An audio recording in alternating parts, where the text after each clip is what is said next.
Hola, ¿qué tal? ¿Cómo están? Bienvenidos amigos, familia, Dios te bendiga grandemente. Vamos a estudiar esta lección de escuela sabática para esta semana, lección número 11. Ya casi termina el trimestre. Vamos a estudiar un momento de Jesús muy difícil, muy dramático, cuando él fue apresado y juzgado. Buscaban ocasión para que esto sucediera durante el ministerio de Cristo. Bueno, fue traicionado y fue juzgado injustamente. Vamos a estudiar también qué atravesaron los discípulos, qué pasó con ellos. Bueno, sin más, quédese conmigo porque ya casi iniciamos.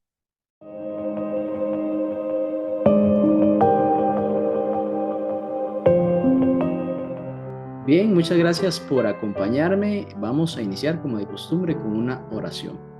Señor Santo, gracias te damos una semana más. Nos das el privilegio de reunirnos para estudiar tu palabra. Ahí, oh Señor, encontramos grandes promesas, grande esperanza para cada uno de nosotros. Queremos suplicar que nos limpies de todo mal y que tu Santo Espíritu, Señor, siempre nos guíe al camino de la verdad que es Cristo. En nombre de Jesús, amén.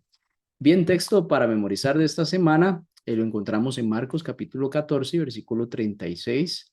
Decía, Abba Padre, decía Abba Padre, todas las cosas son posibles para ti. Aparta de mí esta copa.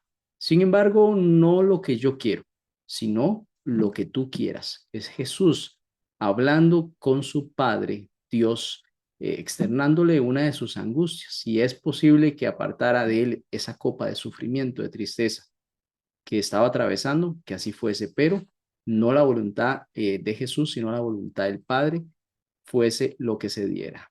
Muy bien, capítulos 14 y capítulos 16 de Marcos son conocidos claramente como el relato de la pasión de Cristo, ¿no? Ahí describen el sufrimiento, la muerte y la resurrección de nuestro Señor Jesús. Como se mostró en algún momento en la lección 9, los últimos 6 capítulos de Marcos cubren apenas, piense usted, una semana de la vida de Cristo, 4 capítulos. La mayoría de estos eventos allí registrados van a ocurrir entre lo que es jueves y viernes de la semana de esta pasión, de este momento de Cristo, ¿no? La muerte de Jesús también tiene lugar, lo sabemos, el día viernes o el sexto día, y su resurrección entonces se da el día domingo o el primer día de la semana. La lección de esta semana vamos a centrarla en Marcos capítulo 14. Ahí pues comienza a desarrollarse una quinta historia que hemos manejado o expresado como las historias sándwich, la cual vincula o va a vincular dos acciones muy puntuales que van a ser opuestas en relación con Jesús. Y aquí vemos también uno de los discípulos involucrados. También vamos a ver los momentos de la última cena, tras cual, bueno, tiene lugar una lucha ahí en el Getsemaní, cuando Jesús, pues, está solo, los discípulos no lo acompañan hasta ese momento y ahí, pues, hay un momento de suma tristeza para Cristo. También, posterior ahí, Cristo es arrestado y llevado ante los dirigentes religiosos que, bueno, siempre andaban procurando capturarlo, ¿no? Para llevarlo y juzgarlo. Bueno, ahí justamente ellos logran este objetivo. La escena de juicio también está relacionada con la negación de Jesús por parte de Pedro. Pedro le había dicho que él siempre iba a estar con él, que nunca lo iba a negar. Bueno, Jesús le dice, me vas a negar. Vamos a ver más detalle de esta historia adelante. Esto también constituye una de esas historias, la sexta historia, que pues el autor de la lección le llama historias sándwich, que son registradas en Marcos, que son historias que están entrelazadas unas a otras con algunos antagonismos. Y así que vamos a ver cómo Marcos, delante del lector, pone estas tramas enfrentadas, mientras revela así el triunfo de Jesús. Muy bien, avancemos en el estudio.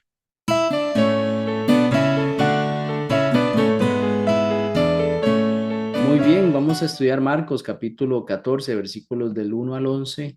Ahí inicia este capítulo mencionando cómo buscan hacer un complot para prender a Jesús.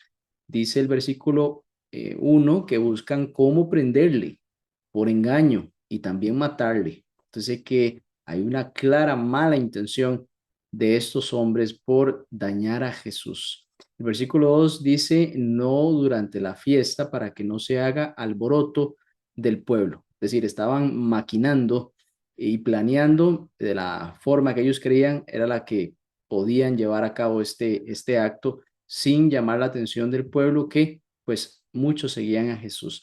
También cuando Jesús entra a la casa de Simón el leproso, podemos entender que ya había sido sanado. Aquí en el versículo 13 en adelante, vino una mujer, no dice el nombre aquí en el libro de Marcos, con un vaso de alabastro, de perfume de nardo, puro, de mucho precio. Era algo valioso para la mujer y para cualquiera que hubiese tenido este perfume. Dice que quebró el vaso de alabastro y se lo derramó sobre la cabeza de Cristo. Esto en el versículo 3. El versículo 4 dice que hubo algunos que se enojaron dentro de sí. Esto lo sabía Cristo. Se molestaron y entonces dijeron, ¿para qué se ha hecho este desperdicio de perfume?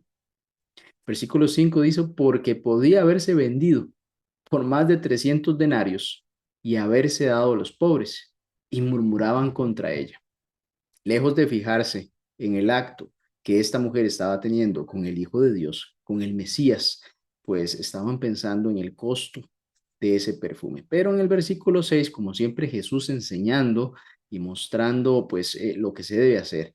Dice Jesús, dejadla, dejadla porque, ¿por qué la molestáis? ¿Por qué la molestáis? Buena obra me ha hecho. El versículo 7 dice, siempre tendréis a los pobres con vosotros. Y cuando queráis, les podréis hacer bien. Es decir, pues siempre en algún momento ahí en la comunidad va a haber alguien que necesite de su ayuda y ustedes pueden hacerlo. Dice también en el versículo 7, dice, pero a mí no siempre me tendréis. Esta ha hecho lo que podía, versículo 8, porque se ha anticipado a ungir mi cuerpo para la sepultura. Me llama la atención cómo lo que podía hacer esta mujer fue lo que hizo. Muchas veces nosotros no actuamos pensando que lo que queremos hacer pues es lo que no podemos. Sin embargo, Jesús nos está diciendo aquí, hagamos lo que podemos hacer. Era lo que esta mujer podía hacer y fue lo que hizo. Jesús no le estaba pidiendo más de lo que ella podía hacer. Así que él reconoce esto y le dijo, bueno, esto es lo que ella pudo hacer por mí. También dijo el versículo 9, de cierto os digo que donde quiera que se predique el evangelio, en todo el mundo también se contará lo que esta mujer ha hecho para memoria de ella. Ahí como dice también el versículo 8, esto lo hizo para ungir de anticipado el cuerpo de Cristo para la sepultura. Yo no sé la dimensión de esta mujer al hacer esto, la comprensión que ella tenía de esto, pero realmente estaba ungiendo a Cristo para ir a la sepultura. Y eso así, pues Cristo también lo sabía y lo externó para que estos hombres, pues, no dijesen nada en contra de lo que esta mujer había hecho. Y si vamos al Evangelio, según San Juan, el capítulo 12, versículos 4 al 6, relata un poco más, detalla más acerca de quién fue el que se molestó porque esta mujer quebrase ese vaso de alabastro y derramara el perfume en Cristo. El versículos 4 al 6 del capítulo 12 del libro de Juan dice, y dijo uno de sus discípulos, Judas Iscariote, hijo de Simón, el que le había de entregar. ¿Por qué no fue este perfume vendido por 300 denarios? Vea que hasta precio le puso. Y dado a los pobres. Versículo 6 dijo, pero dijo esto no porque se cuidara de los pobres, sino porque era ladrón y teniendo la bolsa sustraía de lo que se echaba en ella. Ay, note que aquí Judas, pues era un hombre que tenía mucho más intenciones que ayudar a los pobres, sino que tenía intenciones para enriquecerse él. Marcos también juega con la palabra bueno, o sea, presenta esta palabra para ilustrar que existen dos motivaciones o tramas diferentes en juego en esta historia. Por ejemplo, en Marcos capítulo 14, versículo 6, como lo hemos visto, dice, pero Jesús dijo, dejadla, ¿por qué la molestáis? Buena obra me ha hecho. Jesús decía buena o hermosa la acción que hizo la mujer Él dice que siempre es posible también hacer el bien a los pobres en el versículo 7, y ella en el versículo 9 dice que la acción de ella es parte de la buena noticia, es decir, del evangelio, de las buenas nuevas. Ahora, en Marcos capítulo 14, versículo 11, Judas busca una oportunidad, o podemos decir un buen momento, para traicionar a Jesús. Lo que este juego entonces de palabras sugiere es que el complot de los hombres para destruir al Mesías llegaría a ser parte de la historia del Evangelio, porque da frutos al cumplirse la voluntad de Dios de entregar a su Hijo para salvación de la humanidad. Y esta mujer es parte de esa historia al querer hacer algo bueno por el Maestro, y por el otro lado, Judas buscando una buena oportunidad para entregar a Cristo.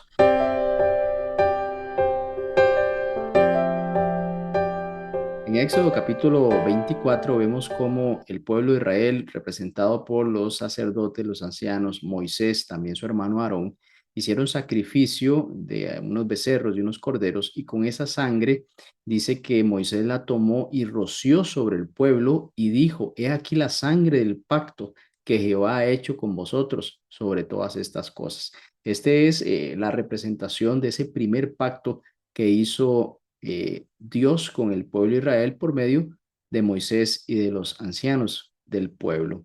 También en Marcos capítulo 14, versículo 12 nos dice: el primer día de la fiesta de los panes sin levadura, cuando sacrificaban el cordero de la Pascua, sus discípulos le dijeron: ¿dónde quieres que vayamos a preparar para que comas la Pascua? Aquí podemos observar que es el primer día de la fiesta de los panes sin levadura, cuando lo que sucedía era el sacrificio del cordero pascual. La cena normalmente se realizaba al atardecer del día jueves, ¿no? Aquí en la última cena, Jesús instituye un nuevo servicio conmemorativo, porque es una transición que parte de la celebración de la Pascua judía y se va a vincular directamente con la salida del pueblo de Israel y su transformación en el pueblo del pacto de Dios ahí en el Sinaí. Es decir, aquí Dios y el pueblo de Israel, por decirlo así, es como un casamiento. Están haciendo un pacto. Y Dios, bueno, se hace por medio del derramamiento de la sangre de estos corderos, como lo vimos en Éxodo capítulo 24 y versículo 8. Cuando se ratifica el pacto, Moisés entonces lo que hizo fue rociar al pueblo con la sangre de los sacrificios, y textualmente dice: esta es la sangre del pacto que el Señor ha hecho con ustedes acerca de estas cosas. Bueno, llama la atención el hecho de que en la cena del Señor, ahí instituida por Jesús, donde estaban sus discípulos, no se hace ninguna mención acerca del cordero de la cena pascual, como se acostumbraba así hacer. Esto puede también deberse a que claramente Jesús es el Cordero de Dios que quita el pecado del mundo. Recordará aquella expresión, aquella declaración que hizo Juan el Bautista en Juan capítulo 1, versículo 29. También podemos afirmar que el pan de la cena del Señor representa su cuerpo. Bien, así lo dijo también Cristo. El nuevo pacto, si vamos a Jeremías capítulo 31, versículo 31 al 34, haciendo énfasis de que Jehová dice que vendrán días nuevos en los que harán nuevo pacto con la casa de Israel y con la casa de Judá, no como el pacto que acabamos de leer en Éxodo capítulo 24, versículo 8, sino un nuevo pacto, porque en el primer pacto dice que ellos invalidaron ese pacto, aunque fui yo como un marido. Por eso menciono que esto era como un matrimonio entre Dios y el pueblo de Israel. Este nuevo pacto es sellado ahora con la sangre de Jesús. El primer pacto se selló con la sangre de los becerros y de los corderos, y también entonces va a representar la copa o el contenido de la copa, de esa copa de vino. Ahí representa pues la sangre de Cristo, ese nuevo pacto. Y él dice: esto es mi sangre, mi nuevo pacto, que es derramada en favor de muchos. Es como si todos esos corderitos de Éxodo capítulo 24 simplemente representaran uno, ahora siendo Cristo. Entonces, en medio de toda esta situación, de este escenario, Jesús le predice a sus discípulos que lo van a abandonar. Fíjese usted, están en la cena de la Pascua, del Cordero Pascual, y Jesús en medio de esa cena les dice que lo van a abandonar. Hay un versículo interesantísimo en Zacarías capítulo 13, versículo 7, que dice, levántate, oh espada, contra el pastor. Entendemos que Cristo es el pastor de las ovejas. Y contra el hombre, compañero mío, dice Jehová de los ejércitos, hiere al pastor y serán dispersas las ovejas. Y haré volver mi mano contra los pequeñitos. Puntualmente aquí dice que cuando Jesús, el pastor, iba a ser herido, ¿sí? Pues eso iba a significar también que las ovejas, en este caso los discípulos de Jesús, iban a ser esparcidos. Claramente ellos iban a huir por temor a pues todo lo que estaba sucediendo, pero realmente la profecía es como si un pastor fuese herido y claro, las ovejitas, al no tener ese cuidado, ellas simplemente se apartan. Bien, Jesús también agrega una palabra de esperanza, eso es muy importante, al repetir la predicción acerca de su resurrección. Es decir, siempre hay una situación pues muy compleja, muy difícil de poder digerir, de poder trabajar, pero siempre Jesús añade el aspecto de que Él va a triunfar en la cruz del Calvario, a pesar de que eso va a suceder, hay una esperanza real. Claro, todo esto era sumamente difícil de aceptar para los discípulos, especialmente Pedro. Pedro tenía un carácter característico, era una persona que siempre iba adelante en algunas respuestas que Jesús pedía. Y aquí, pues como él todo lo argumentaba, también él mencionó que él jamás iba a negar a Jesús, que él iba inclusive a morir con él.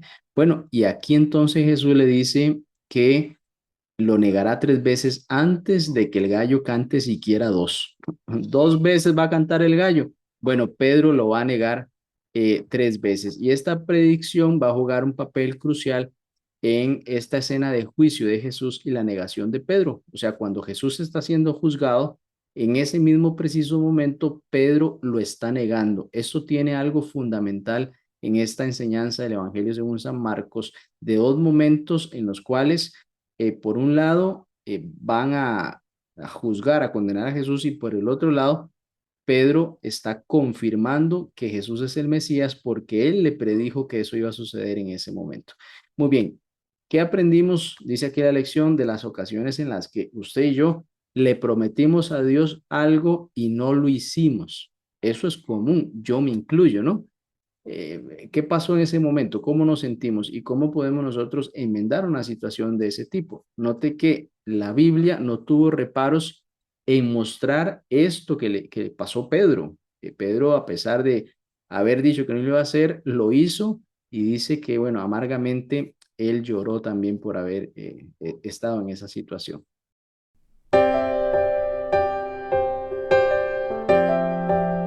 Después de la última cena del Señor con los discípulos, ese jueves de tarde, pasaron ya las horas de la noche y se dirigieron a un lugar que se llama el Getsemaní. Esto en los versículos 32 al 42 del capítulo 14. Allí llegó con sus discípulos y les dijo, siéntense aquí, entre tanto que yo oro. Y tomó consigo a 3 de estos discípulos. Vemos esto también en otras ocasiones, a Pedro, a Jacobo y a Juan. Y dice que Cristo empezó a sentirse muy triste y a angustiarse. Tenía una tristeza profunda en su corazón. También les dijo a ellos, mi alma está muy triste hasta la muerte. Quedaos aquí y velad. Les está diciendo, especialmente a Pedro, a Jacobo y a Juan, que velen, es decir, que se mantengan alertas, que oren, que busquen de Dios y que no se duerman. Sin embargo, dice el versículo 35, yéndose un poco adelante, allí se postró en tierra, es decir, no se alejó mucho de sus discípulos y oró que si fuese posible pasase de él aquella hora. Esto es impresionante y es muy solemne pensar que aquí Cristo pues está débil por su tristeza, por su angustia, está sufriendo, ¿sí? Está sintiendo ese momento que va a cargar el pecado del mundo. Y aquí le menciona a Dios Padre, versículo 36 dice, Abba Padre, todas las cosas te son posibles. Aparta de mí esta copa, mas no sea lo que yo quiero, sino lo que tú quieras. Vino entonces y halló durmiendo a sus discípulos y dijo a Pedro: Simón, ¿duermes? ¿No has podido velar siquiera una hora? Velad y orad para que entonces no entren en tentación. Yo creo que mucho de lo que pasó luego, bueno, fue porque ellos no estaban haciendo lo que Jesús les pidió que hicieran, no estaban siguiendo este consejo. Pues dice, el espíritu de la verdad está dispuesto, pero la carne es débil. ¿Cuántas veces el espíritu no ha estado dispuesto, pero nosotros queremos avanzar en otra línea? Queremos, bueno, seguir durmiendo, no queremos estudiar la palabra, no queremos avanzar en una línea en la cual el espíritu está dispuesto, pero nosotros preferimos complacer la carne, nuestros sentidos para, pues, no hacer eso, que podemos avanzar en la parte espiritual. Dice que otra vez oró, fue y oró diciendo las mismas palabras: oh Padre, Abba, si puedes pasar de mí esta copa, que así sea, mas no sea en mi voluntad sino la tuya. Al volver otra vez, esta segunda vez los halló durmiendo. Dice que los ojos de ellos estaban cargados de sueño y no sabían ni qué responderle.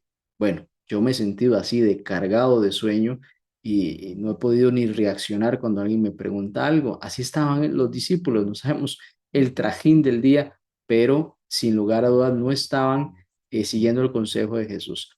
La tercera vez, versículo 41 dice, y les dijo: ya, pueden dormir y descansen. Basta ya, porque la hora ha venido. He aquí, el Hijo del Hombre es entregado en manos de los pecadores. Levantaos, vamos, he aquí, se acerca el que me entrega. Vemos cómo Jesús aquí toma una actitud de hacer lo que se debe de hacer, a pesar de su angustia, de su tristeza. Fue valiente, sabía que había que emprender una misión, hacer la voluntad del Padre en este caso, y les dijo: bueno, ya basta, la hora ha venido, es lo que corresponde hacer, porque dice, aquí viene el hombre que me ha entregado. Levantaos, vámonos de aquí, porque se acerca ya este momento. Vemos a Jesús avanzando a pesar de la tristeza. Eso es lo que tenemos que hacer. Muchas veces nos sentimos muy tristes, muy angustiados, no sabemos siquiera qué responder, también como lo decían ahí los discípulos a Jesús, pero debemos de tomar esta actitud de Jesús, debemos de tener la esperanza futura a pesar de ese momento obscurecido, ese momento de angustia, que le pedimos a Dios que se haga su voluntad y no la nuestra, aunque quisiéramos que la nuestra se hiciera, pero debemos de confiar que lo que viene es plan de Dios para nosotros.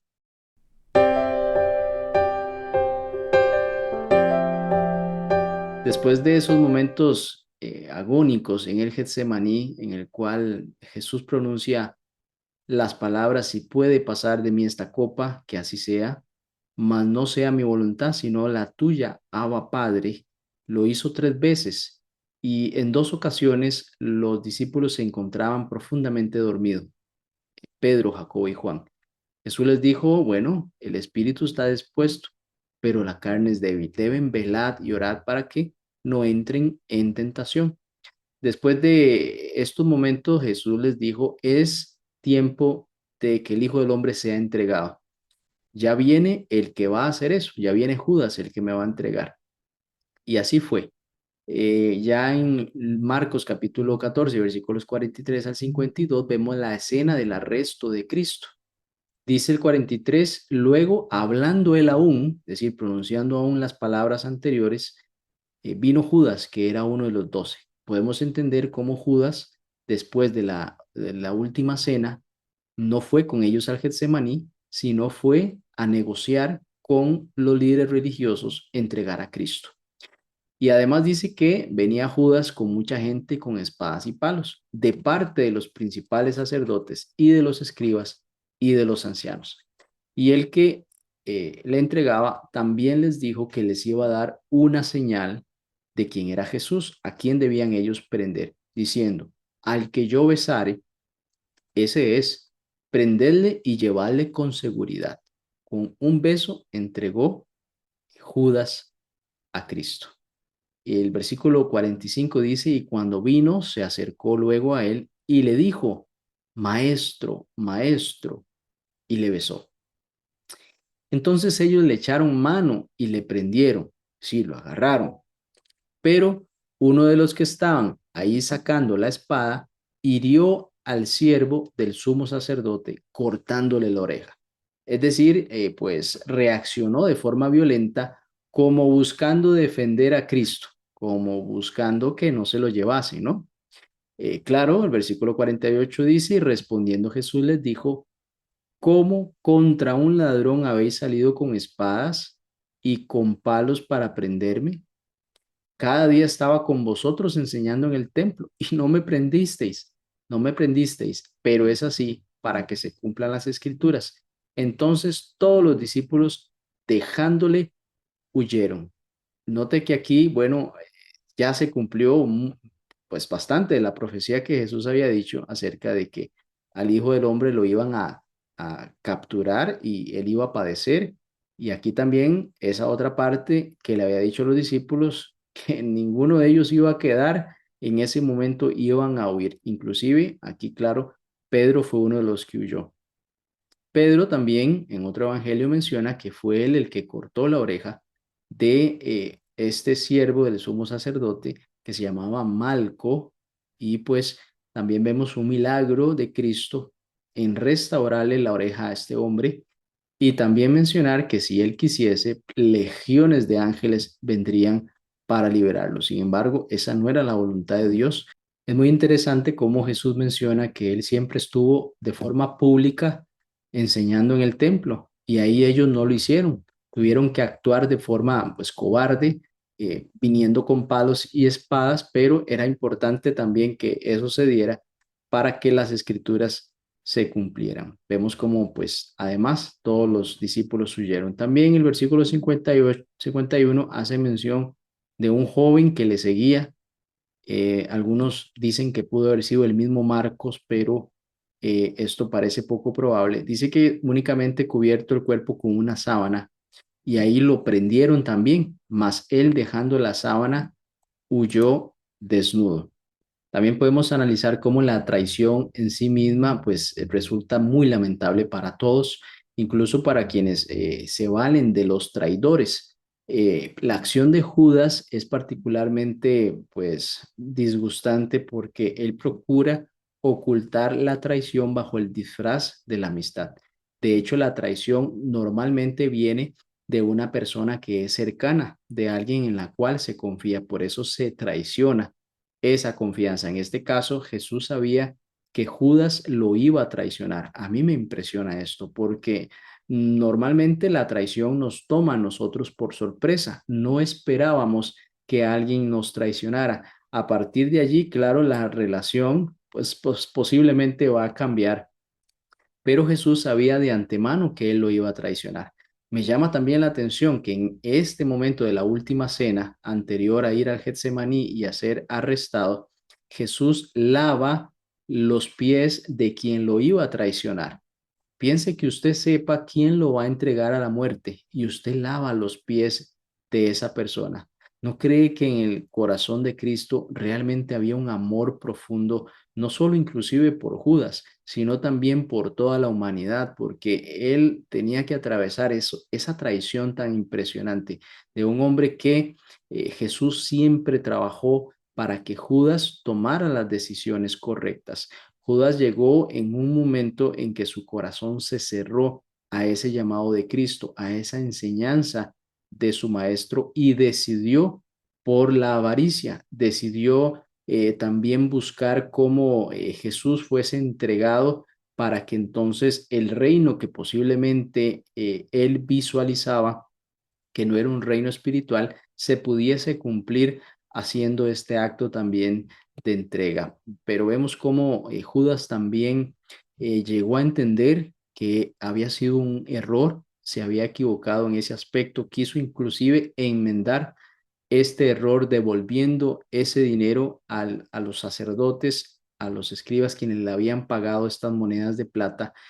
Sin embargo, aquí vemos la actitud también ya de los hombres que le habían pagado, no le importaron para nada esa situación que Judas estaba entendiendo ahora, sino que pues le recibieron el dinero, mas no lo pusieron en la ofrenda porque decían que si ese dinero no podía ser de ofrenda porque traía sangre, porque era pues resultado de esta parte en la cual un hombre iba a morir. Y pues resolvieron comprar un campo en el cual servía después para que los extranjeros fueran ahí enterrados. Bueno, la parte más triste es que Judas decide ahorcarse y decide pues tratar de calmar ese sentimiento de culpa quitándose la vida. Entendemos pues que no era lo que Jesús quería para Judas. Él tomó decisiones que llevaron hasta ese momento y vemos cómo pues también fue parte de lo que Cristo había profetizado que iba a suceder. Todos los discípulos huyen, inclusive Pedro. Sin embargo, Pedro va a reaparecer siguiendo a Jesús de lejos y luego se mete en problemas. La lección nos hace la siguiente reflexión. Dice, piensa en la temible idea de que la esclavitud a un solo vicio condujo a Judas a hacer lo que hizo. Es decir, el vicio, la avaricia que él sentía, lo llevó a tomar este tipo de decisiones. Una sola línea de un mal pensamiento llegó a afianzarse en el corazón de Judas y llegó a tomar una decisión como esta. ¿Qué podemos hacer nosotros para no avanzar en una línea similar? ¿Qué debería decirnos esto acerca del odio al pecado y por la gracia de Dios de la victoria sobre él? Es la pregunta que nos hace la lección.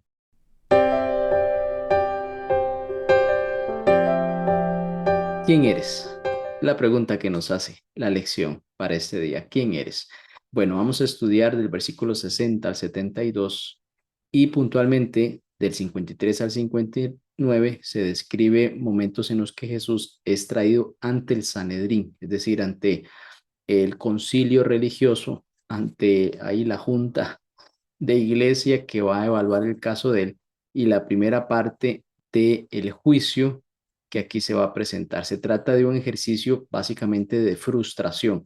¿Por qué le decimos así? Porque los líderes tratan una y otra vez de hacer valer las acusaciones contra Jesús. El problema de esto es que evidentemente son acusaciones falsas. Ellos no tienen un testimonio verdadero y válido que vaya a ser en contra de Jesús por algún acto de desobediencia que él haya hecho, por ejemplo. Entonces aquí el escritor de Evangelio según San Marcos destaca que todos los testimonios que se presentaban eran falseados, es decir, era a base de mentiras, y que los testigos nunca inclusive se pusieron de acuerdo. Parece inclusive ridículo, risible, que uno dijera una cosa y otro dijera la otra, y que ahí los líderes religiosos pues no sintieran acaso vergüenza del juicio en el que estaban sometiendo a un hombre inocente y era evidente que todo lo estaban montando. Bueno, finalmente el sumo sacerdote se levanta y se dirige directamente a Jesús y al principio Jesús no responde, guarda silencio, pero entonces el sumo sacerdote dice, invocando pues el nombre de Dios, te conjuro por el Dios Altísimo como testigo en su nombre, y así lo presenta Mateo capítulo 26 y versículo 63. Dice, exige que Jesús responda si él es el Mesías. Jesús entonces en esta parte admite francamente que sí lo es y cita escritura en el Antiguo Testamento, Daniel capítulo 7 versículo 13, que aquí Daniel dice, miraba yo en la visión de la noche y aquí con las nubes del cielo y venía como uno, como el Hijo del Hombre, que vino hasta el anciano de días y le hicieron acercarse delante de él. Aquí este texto de Daniel describe al Hijo del Hombre sentado a la diestra de Dios y viniendo en las nubes de los cielos. Y eso es lo que Cristo le responde al sumo sacerdote.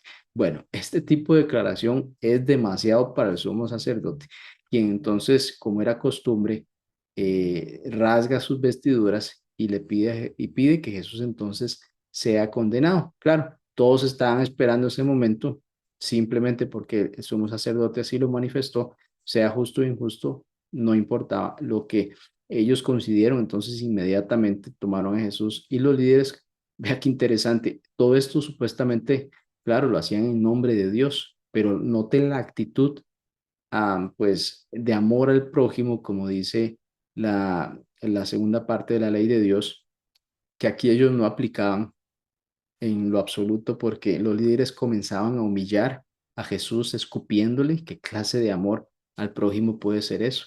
Cubriendo su rostro, el de Cristo, y lo golpeaban y les decía que profetizara que quién era el que lo había golpeado. O sea, podemos analizar el nivel demoníaco que estas personas estaban actuando. Jamás nada de esto podía haber sido en nombre de Dios, como ellos se manifestaban y hacían entender que sus acciones iban en esa línea. Eran hombres ciegos realmente y poseídos por el demonio al tener ahí a Cristo y hacer esas cosas. Mientras tanto, entonces, que Jesús estaba siendo juzgado y estaba dando un testimonio fiel, Pedro, afuera de este lugar donde estaba Cristo, estaba dando un reporte falso. Es decir, Cristo estaba dando un testimonio verdadero, mientras Pedro estaba dando un testimonio falso. Aquí vemos la ironía, particularmente que se está dando dos personajes paralelos, está Jesús y Pedro, realizando entonces acciones opuestas. Jesús da un testimonio fiel, pero Pedro, por el contrario, un testimonio falso. Pedro es abordado en tres ocasiones por una sierva del sumo sacerdote, por una criada y también de otros espectadores que estaban allí, y en cada ocasión Pedro negaba a Jesús, es decir, daba un testimonio falso. Incluso llegó a maldecir y jurar que no conocía a este hombre. Eso porque le dijeron a él que él hablaba como uno de ellos. ¿Cuántas veces pues alguien puede sentir vergüenza de ser cristiano y actuar de forma diferente porque pues quiere parecerse a los del mundo y ya no quiere parecerse a los de Cristo, ¿no? Bueno, para este punto el gallo ya iba a cantar por segunda vez. Pedro entonces recordó lo que le había dicho Cristo, claro, la predicción de Jesús de que él lo iba a negar tres veces antes de que el gallo cantara dos, ¿verdad? Claro, aquí sin lugar a dudas, Pedro estaba fingiendo, o sea, estaba actuando, su corazón en sí sí estaba con Cristo, por eso estaba ahí merodeando, esperando, ocultándose, pero no afrontaba su realidad, no afrontaba el que su fe debía de mantenerse fuerte, sino que al hacer esos altos y bajos y al negar a Jesús, él no lo quería hacer, pero lo hizo y entonces se quiebra y llora. Y mientras los que estaban en el templo burlándose de Cristo, haciendo mofa de que él era el Mesías y de que profetizara a ver quién lo estaba golpeando, Pedro estaba confirmando que Jesús era el Mesías porque él le había predicho que eso iba a suceder. Es decir, Jesús le había profetizado a Pedro y los que estaban en el templo le estaban diciendo a Jesús que profetizara quién lo había golpeado. Note que estas dos acciones paralelas que suceden, claro, al mismo momento, una por un lado trata de desacreditar a Cristo, pero la otra, por el otro lado, más bien acredita a Cristo como el Hijo de Dios, aún a pesar de lo que había sucedido. Y eso también, aún a pesar de nuestros errores, que usted tal vez se ha sentido derrotado o se siente hoy derrotado porque pues no ha podido avanzar en algo. Como decía Cristo, el espíritu está dispuesto, pero la carne es débil. La Biblia se encarga de mostrar estos eventos dramáticos de los seres humanos, de hombres imperfectos que cayeron, pero que decidieron seguir a Cristo y tomar aquel emblema, todo lo puedo en Cristo que me fortalece. Esa es la invitación para esta oportunidad, que sigamos perseverando como Cristo a pesar de sus sentimientos también de tristeza. Logró atravesar este valle y sabemos que fue victorioso y que hoy usted y yo podemos compartir esa victoria. Que Dios te bendiga. Vamos a orar. Señor, muchas gracias por darnos esta hermosa oportunidad de estudiar los últimos momentos, los últimos días de Cristo, desde la cena con sus discípulos, al ir al Getsemaní, su sufrimiento, su momento de aprehensión y también pues en este momento de este juicio injusto, Señor, cómo no nos ha enseñado Cristo tantas hermosas pues verdades y formas en las que debemos de enfrentar la vida y enfrentar los problemas. que nos acechan y también ser firmes para cuando debamos de representar a Cristo. Ayúdanos a hacerlo, oh Dios. Lo pedimos en el nombre de Jesús. Amén. Muy bien, nos vemos a la próxima semana si el Señor así lo permite. Hasta pronto.